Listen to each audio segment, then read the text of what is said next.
My Grandma's the Mayor by Marjorie White Pellegrino.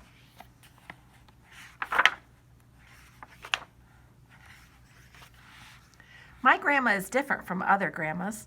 It's not just because she's shorter than most or because she's actually proud that her hair is completely white. She's different because she went and got herself elected as the mayor. Now she's mostly too busy to spend much time with me. But it wasn't always that way. We used to have whole Annie and Grandma days together. We'd start off at Pauline's Bakery, eating cookies and talking about school and my friends. Sometimes we'd go to the park and feed the ducks and play catch. After dinner, we always took a walk with Grandpa and we would trade jokes, or sometimes we'd stay in and play board games. And always at bedtime, after we'd read, Grandma would tell me funny stories about my mom when she was just my age. Now that Grandma's the mayor, everything is different. At first, I wanted her to be the mayor. I even helped her get the job. I passed out flyers, helped put up signs, and stuffed envelopes for her campaign. I thought all she would have to do was ride on a float in the parade next summer, be on television, and lead the Pledge of Allegiance. And then I could say, "That's my grandma. She's the mayor." But I've changed my mind. Now that Grandma got elected, I don't even think it's such a good idea. I'll tell you why. Grandma isn't just the mayor when there's a meeting or a parade. Like this one time, we were outside playing catch in her backyard, and I heard the phone ring. She took the phone out of her pocket and put her other hand up like a police officer to tell me to stop throwing the ball to her. Then she walked away. So much for our game. It doesn't matter where we are. When we're in Pauline's Bakery or Crestwood Pharmacy or Epstein's Clothes, people stop and say things like, "Did you hear about the health fair?" Or, "You better get somebody out to fix that sign on Stewart Avenue." When we go to feed the ducks, everyone waves and says hello to her. Sometimes I feel like I'm invisible. My whole family always has Thursday night pizza at Roma's. Now people come up to our table and say, "Oh, Mayor, how are you? And we need you at the community center meeting next Tuesday," or whatever. Yakety, yakety, yak. We get interrupted so much that Grandma's food gets cold. But the interrupting isn't the worst part.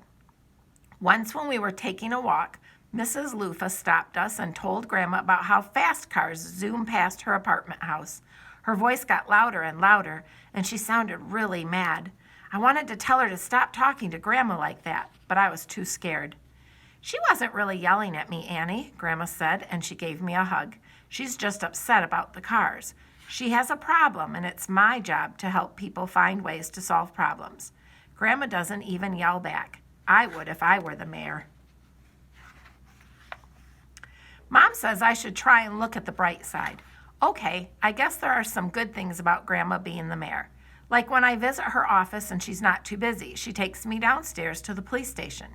If the jail cells are empty, she even lets me lock her in.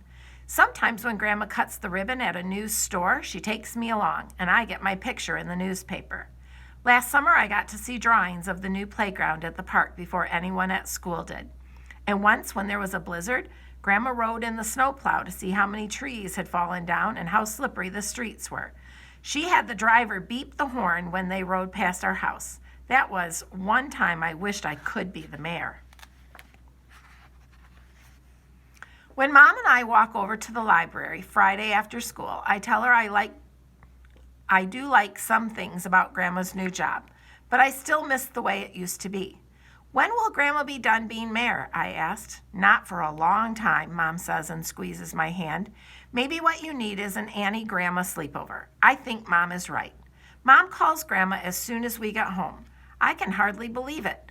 Tonight, Grandma was supposed to have a meeting, but now the meeting's going to be next week because someone important got sick. She says I can come over as soon as I want to.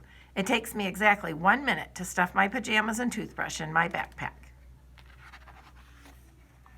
At Grandpa and Grandma's house, we have my favorite dinner, macaroni and cheese, and we get to eat it while it's hot because there's no one to interrupt. I help with the dishes, and then Grandma and I put a puzzle that's really hard but fun. While we're working, the phone rings twice. Grandpa takes messages so Grandma can listen to my plans for my science project. I snuggle in bed under Grandma's special circle quilt, the one that looks like a rainbow of hugs, and we talk about going to Pauline's Bakery in the morning. Grandma kisses me goodnight and says, "Did I tell you about the time your mom kissed Grandpa when he had a shaving cream all over his face?" As I fall asleep, I think about how good it is to have Grandma back all to myself. In the middle of a dream, I hear a loud boom. It doesn't sound like thunder or anything I've ever heard, and suddenly I know I'm not dreaming. "Grandma! Grandpa!" I shout, and I throw back my covers and run into their room. Grandpa is looking out the window and putting on his coat over his pajamas. Grandma is on the phone. She's saying fire sounded like an explosion. She pulls on her jeans and tucks her nightgown in like a shirt, and while she's still talking, she hugs me close. Her arms are warm, and they make me feel less afraid. Through the window, I can see flames shooting out of the apartment house across the street. There's Grandpa running toward the building, and all kinds of people are rushing outside in their pajamas. Some people have their arms around each other, and some are carrying little kids. Mrs. Lufa is crying so loud I can hear her through Grandma's closed window. I hear sirens, too, getting closer and closer, and all at once 2 fire trucks come roaring up. The firefighters jump off and yell to each other while they hook up hoses to the fire hydrant. Just then, Grandma hangs up the phone. "We've got to get moving," she says gently, but I can tell she means business. I get my jeans and coat on quicker than I ever did in my whole life and help Grandma pull the blankets off the beds before we leave. "We have to get those people out of the cold," Grandma says as we run outside. She puts a blanket around Mrs. Lufa's shoulders and hands out the others until we don't have any more. Pretty soon, people follow her like a raggedy dream, parade down the street toward the community center. Grandma knocks on the door. The custodian looks confused when he sees all of us in the dark, but Grandma calls him over to the door and talks to him real soft like she does to me when I fall down or somebody calls me names. Finally, he unlocks the door. People pour in and out of the cold. Before Grandma can even get her coat off, she picks up the phone. Between calls, she tells people which closet holds the folding chairs and how to start up the big coffee pot. After a while, Mr. Epstein sends over socks, sweatsuits, and slippers from his store. Mrs. Chin brings medicines from her pharmacy that people didn't have time to take from their apartments. John from Roma's brings in big trays of hot food, and Pauline brings rolls and bread and cookies.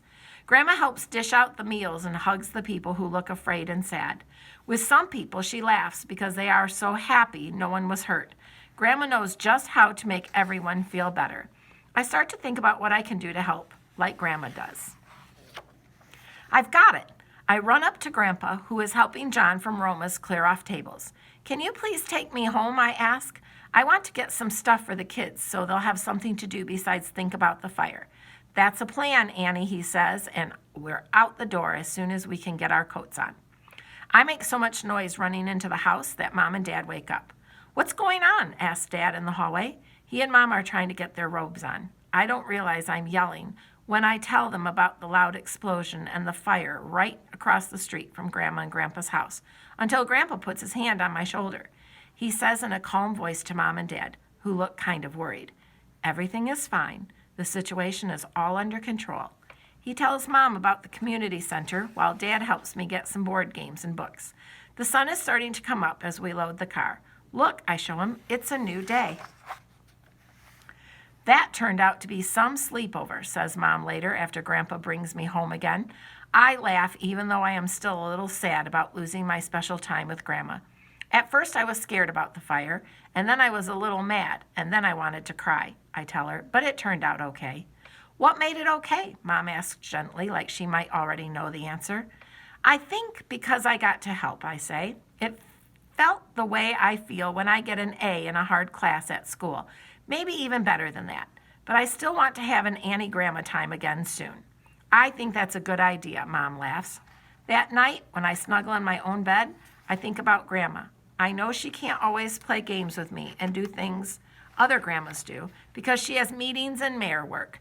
I share Grandma with a lot of people, but I don't mind it too much now. At the next village meeting, Grandma lets me hold the fancy certificates called proclamations for the people who helped during the fire. I hand one to her, and she calls the person up in front of the room and shakes hands. Everybody claps. When I hand her the last proclamation, she reads my name. I look up into Grandma's eyes while everyone is clapping, and she's shaking my hand. I can tell Grandma is proud of me and all the people in her community, and I am really proud of my grandma, the mayor.